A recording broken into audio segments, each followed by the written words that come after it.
Corona virus जी वबा जेका मुल्क जे अंदर या पूरी दुनिया जे अंदर पकड़ियल है उन ते जेको आहे वफ़ाक़ी या सूबाई हुकूमत जे तरफ़ां मुसलसिल लॉकडाउन कयो वियो हो। ट्रांसपोर्ट ऐं कारोबार जेको आहे मुसलसिल बंदि हो। हिन वक़्तु जेको आहे सिंध सरकार जे तरफ़ां सिंध सूबे जे अंदर जेको आहे ट्रांसपोर्ट जेका पब्लिक ट्रांसपोर्ट आहे उनजी खुलण जी इजाज़त ॾिनी वई आहे। उन हवाले सां सिंध सरकार जेके क़ाइदा कानून जोड़िया आहिनि ट्रांसपोर्ट खोलण जे हवाले सां SOPs तहत केतिरो अमल थिए पियो न पियो थिए उन हवाले सां असीं आम माण्हुनि सां बि ॻाल्हि ॿोल कंदासीं, ट्रांसपोर्टरनि सां ॻाल्हि ॿोल कंदासीं त सिंध हुकूमत जे तरफ़ां जेका इजाज़त हुननि खे गाॾियूं हलाइण जी ॾिनी वई आहे उन मां आम माण्हू केतिरो सेटिस्फाई आहे, मुतमिन आहे ऐं ट्रांसपोर्टर जा जेके पंहिंजा वीचार आहिनि या जेको उन्हनि जो जेको मौक़िफ़ आहे उहो उन हवाले सां कहिड़ो आहे।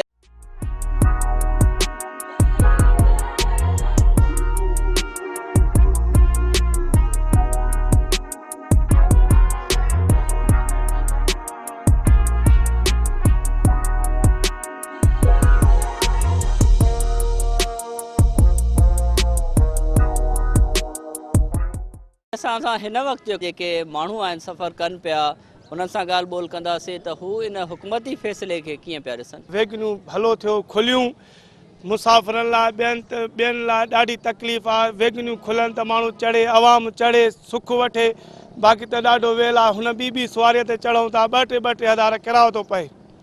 जेको आहे त सुठो आहे, खुले ट्रांसफॉर्म हुकूमत सुठो फ़ैसिलो कयो आहे। मतिलबु खुलनि वेगनूं हर शइ खुलनि, पर माण्हू जेको पंहिंजो एहतियात न पिया कनि, मास्क न पिया पाइनि। त इंशाअल्लाह मास्क पाईंदा। हा, हर हिकु इंसानु मास्क पाईंदो, पाए करे पोइ वेगननि ते चढ़ंदा। हुकूमत जे तरफ़ां आम पब्लिक ट्रांसपोर्ट खोलण जी इजाज़त ॾिनी आहे, इन फ़ैसिले खे हुकूमत जेके कीअं पिया ॾिसो। असां सिंध हुकूमत जे फ़ैसिले खे लबैक चऊं था। जेको ACPO ज़रिए पब्लिक ट्रांसपोर्ट खोलियो वियो आहे ऐं असां पंहिंजे आवाम खे बि इतिजा कयूं था ACPO ज़रिए पंहिंजो सफ़र करणु ऐं तमामु बहितरीनु फ़ैसिलो आहे। ग़रीब आवाम जे लाइ इहे लोकल ट्रांसपोर्ट सहूलियत आहे। बाक़ी त आम सफ़र टैक्सियुनि में 3-3 हज़ार 4-4 हज़ार किरायो भरे ग़रीब माण्हू मुसीबत में हुया। वबा ज़रूरु आहे, एहतियात सभु खे करणु खपे, एहतियात लाज़मी आहे। एहतियात खां सवाइ ॿियो को बि चारो न आहे। मास्क सैनिटाइज़र लाज़मी हुजे। बाक़ी गैर ज़रूरी त हर को घरनि खां ॿाहिरि हाणे बि नथो निकिरे।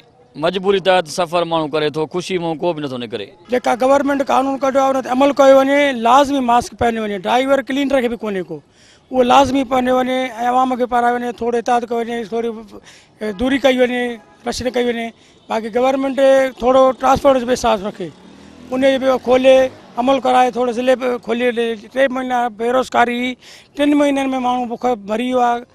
उनजे करे कुझु एहतियात ॿिन्ही धुरनि खे करणु खपे। ॿिन्ही धुरनि एहतियात लाज़मी आहे। जंहिं करे अमल न थियो त लॉकडाउन थींदो ऐं पंहिंजा ई अमाल असांखे पंहिंजा ई करतूत लोड़ाईंदा न। असां एहतियात कयो ई न आहे, बिल्कुलु आवाम नथी करे। कोई मास्क, कोई एहतियात, पाण में भाकुर हथ में मिलाइण लॻी पई आहे। थोरी दूरी कई वञे। बीमारी आहे, हज़ारे माण्हू बीमार थी चुका आहिनि। लाज़मी आहे हिन में एहतियात कई वञे। जेकॾहिं आम सवारी पब्लिक असांजी माना सफ़र करे थी, उन खां अलावा हिन दौरान लॉकडाउन जे दौरान त टैक्सी वारो अचे थो 500 रुपया वठे थो, लाड़काने खां सखर। रक्शे वारो अचे थो 500 रुपया वठे थो। असांखे हिन मां इहा ई सहूलियत आहे त हे उन जॻह ते 150 या 200 रुपया पंहिंजो किरायो वठंदा आहिनि, सम्झो था। ऐं लॉकडाउन जे हिसाब सां ॾिठो वञे त हिकिड़ो फ़ैसिलो हुकूमत करे नथी। जेकॾहिं चए थी, ऐलान करे थी त बाबा असां ट्रांसपोर्ट खोलियूं था, जेको गाॾी में सफ़र कंदो त उनखे सभ खां पहिरियां मास्क पातल हुजे, उन खां पोइ सैनिटाइज़र आहे। जेकॾहिं पंहिंजो न आहे त उनखे असां ॾींदा त यूज़ करे सघे थो। हुकूमत ॾाढो भलो कयो आहे। ग़रीबनि जे लाइ वॾी हिकिड़ी माना सहूलियत थी वई जे ट्रांसपोर्ट खुली आहे। ग़रीब माण्हू पंहिंजी गाॾी कराए जेको आहे सो कीअं पंहिंजा मसइला अस्पतालुनि ताईं पुॼनि। बाक़ी हाणे ट्रांसपोर्ट खुलण सां ग़रीबनि जे लाइ वॾो तमामु भलो ॻाल्हि थी आहे। 3 महीना ट्रांसपोर्ट बंदि हुई, ग़रीबनि जे लाइ सुख थी वियो आहे, सहूलियत थी वई आहे। इन सां वबा वधंदी, पर हाणे मास्क बि जेके आहिनि त उहे माण्हू 40 रुपया 60 रुपए मास्क ॾियनि था। ग़रीब माण्हू जेको आहे सो किराए ते ई माना जेको आहे सो फशरी कयूं बीठो आहे। मास्क पाइण सां त हर माण्हूअ जो पंहिंजो फ़ाइदो आहे, सेहत जो फ़ाइदो आहे, हर माण्हूअ जो फ़ाइदो आहे। जॾहिं कोई बि माना हुकूमत सां तावन अहिड़े तरीक़े जो न कंदो त पोइ ज़ाहिर आहे हुकूमत अहिड़ो ई क़दम खणंदी जंहिंमें माना आवाम जो फ़ाइदो आहे। आवाम पंहिंजो फ़ाइदो न सम्झंदो त हुकूमत इन शइ जे लाइ एक्शन खणंदी। ट्रांसपोर्ट खुलण सां माना आवाम खे सुख थियो आहे ऐं फर्स्ट क्लास कमु थी आहे। पर हिकिड़ो इहो कमु आहे त ज़िले बाय ज़िले जेको आहे माना हिकु ज़िले मां छॾे करे ॿिए ज़िले में वञणु नथो ॾे। इन में थोरी मुश्किलात थिए थी, इन में तकलीफ़ थिए थी असांखे ॾाढी। इहो माना थोरो माना इशू माना जेको आहे ख़तमु कयो वञे। ॿाहिरिनि सूबनि जूं गाॾियूं अचनि थियूं, माना सिंध सूबे में अची माना शामिलु थियूं, उन्हनि जे लाइ माना रुकावट न आहे। माना सिंध ज़िले में माना सूबनि ताईं माना जेको आहे न ज़िलनि ताईं माना पाबंदी आहे, त माना छो इहा गाॾी माना ॿिए ज़िले में वञे थी। ट्रांसपोर्टरनि सभिनी माना जेको आहे ड्राइवरनि ताईं मास्क पाइनि था, बाक़ी पैसेंजर अचे थो उनखे ख़बर नथी पए, उनखे ख़बर नथी पए उहो जेको आहे माना उनखे बार बार असां चऊं था त बाबा जेको आहे माना इनखे मास्क पारायो वञे, मास्क जे लाइ माना हर शइ हिते वञे। ऐं माण्हू बि जेको आहे माण्हू छो नथा पाइनि? माण्हू इन करे पाइनि, उन्हनि खे एतिरी ख़बर न आहे, माना इन हिसाब सां माना नथा पाइनि। उहो सखर जे बस टर्मिनल ते ट्रांसपोर्टर बि जेका आहिनि गॾु आहे, उन सां असीं ॻाल्हि ॿोल कंदासीं त हू SOPs तहत जेतिरो आहे केतिरो अमल कनि पिया। बिल्कुलु थिए पियो। 3 महीननि खां इहे जेको आहे अॼु जेका इजाज़त मिली आहे गवर्नमेंट जे तरफ़ां बिल्कुलु अमल थिए पियो। असां जेको आहे सो ड्राइवरनि ऐं क्लीनरनि खे ऐं जेके आम माण्हू अचनि था पिया उन्हनि खे बिल्कुलु असां चऊं था पिया त जेके क़ाइदा क़ानून आहिनि गवर्नमेंट जे तरफ़ां उहे जेको आहे सो सेटिंग कयो ऐं बिल्कुलु करनि पिया ऐं ड्राइवर क्लीनरनि खे बिल्कुलु इहे शयूं आहिनि। बाक़ी जेको हिकिड़ो आम माण्हू अचे थो पियो त उनखे त असां हिदायत कयूं था पिया, पोइ लाज़मी हाणे एट ए टाइम त न आहिनि जो असां उन्हनि खे पाराए सघूं। बिल्कुलु इहो असां सभिनी खे चऊं था पिया ऐं सभिनी खे हिदायत बि कयूं था। जेके वेहनि था पिया पैसेंजर उन्हनि खे चऊं था, हिदायत कयूं था, महिरबानी करे इहे शयूं पायो। बीमारी वधे थी पई ऐं असां उन्हनि खे जेको आहे हे बार बार असां इन्हनि खे हिदायत बि कयूं था पिया। छा आहे त हीअ 3 महीननि खां पोइ ही जेके बि बेरोज़गार हुया ऐं हिन वक़्तु हाणे सभु जेको आहे रोज़गार ते चढ़िया आहिनि, सभु जेको आहे हुकूमत खे दुआऊं बि करनि था पिया। इहा हक़ीक़त आहे इहा, ऐं सभिनी खे हिदायत बार बार बि कयूं था पिया त महिरबानी करे जेको आहे जेके कानून मुताबिक़ जेके शयूं आहिनि घुरिजूं आहिनि उहे उन्हनि खे हिदायत कयूं था हू पाइनि। असां हुकूमत जे फ़ैसिले खे सही ॾिसूं था ऐं जेको बि आहे हुकूमत जे तहत असां उन ते अमल कयूं था ऐं मास्क ऐं सैनिटाइज़र इस्तेमालु कयूं था ऐं पैसेंजरनि जी जेकी बि आहे दिफ़ा जे लाइ असां फुल कोशिशि कयूं था।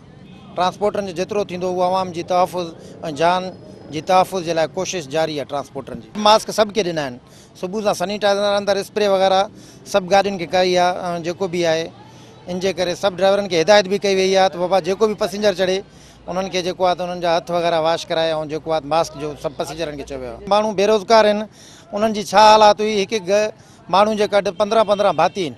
हिकिड़ो माण्हू अगरि 500-600 रुपयो कमाए थो वञे त उनजो माश ज़रियो घर जो चुल्हो उन ते हले थो। 2 महीननि में माण्हुनि उधार कयो आहे, उन्हनि खे वापसी करिणो आहे, हर शइ करिणो आहे। हे त डेली वेज जी ड्राइवर हुजे, कंडक्टर हुजे, स्टार्टर हुजे, उन्हनि जी जेकी बि आहे मज़ूरी आहे। ईअं सम्झ डेली वेज जी तगारी वारे जो कमु आहे, उअं ई मज़ूरी जो कमु आहे। इन्हनि जे घर जे पोयां भाती आहिनि, को रजिस्टर असांजी न आहे थियल। ट्रांसपोर्ट जा केतिरा आहिनि ड्राइवरनि या क्लीनरनि स्टार्टरनि उन्हनि जी कोई रजिस्टर न आहे। उन्हनि जी रजिस्टर कई वञे, उन्हनि जी मदद कई वञे। ट्रांसपोर्ट जेतिरी बि आहे उनजा वसाइल ग़रीब वारा आहिनि। इंसान जी जान जेकी आहे वॾी क़ीमती आहे, उन खां त काई शइ न आहिनि। असांखे पहिरियों इंसान जी जान जो क़दुरु करिणो आहे, पोइ पंहिंजी ट्रांसपोर्ट आहे, पोइ जेकी आहे सॼी हर माण्हू जो हिकु फैमिली आहे, उन फैमिली जो त असांखे ख़्यालु रखिणो आहे।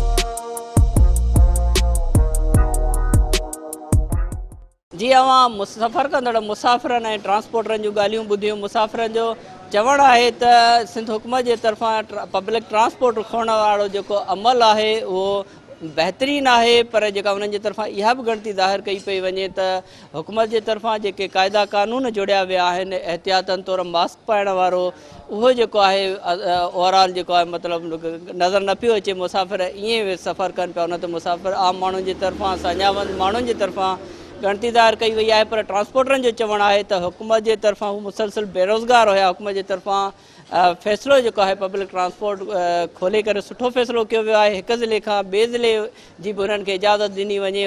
हुन जे तरफ़ां इहो चयो पियो वञे त पंजाब जे जेको आहे गाॾियूं सिंध में दाख़िल थियनि पियूं, पर सिंध जूं गाॾियूं हिकु ज़िले खां ॿिए ज़िले तरफ़ जेको आहे न पियूं वञनि। ख़दशा पंहिंजा ज़ाहिर कया विया आहिनि, पर ओवरऑल असांखे सिंध हुकूमत जे हिन फ़ैसिले जे हवाले सां सखर जे बस टर्मिनल तां जेके ट्रांसपोर्ट हले पई आहे, मुसाफ़िर सफ़र कनि पिया, उते ओवरऑल असांजी सिचुएशन जेका आहे कंडीशन सूरत हाल ॻणती जोगी नज़र आई आहे त माण्हू बिना मास्क जे जेको आहे सफ़र कनि पिया। उन सां कोरोना वबा जे पखिड़िजण जो ख़दशो आहे। कैमरामैन जावेद घुनियो सां गॾु मोड़ो महर, सिंध टीवी न्यूज़, सखर।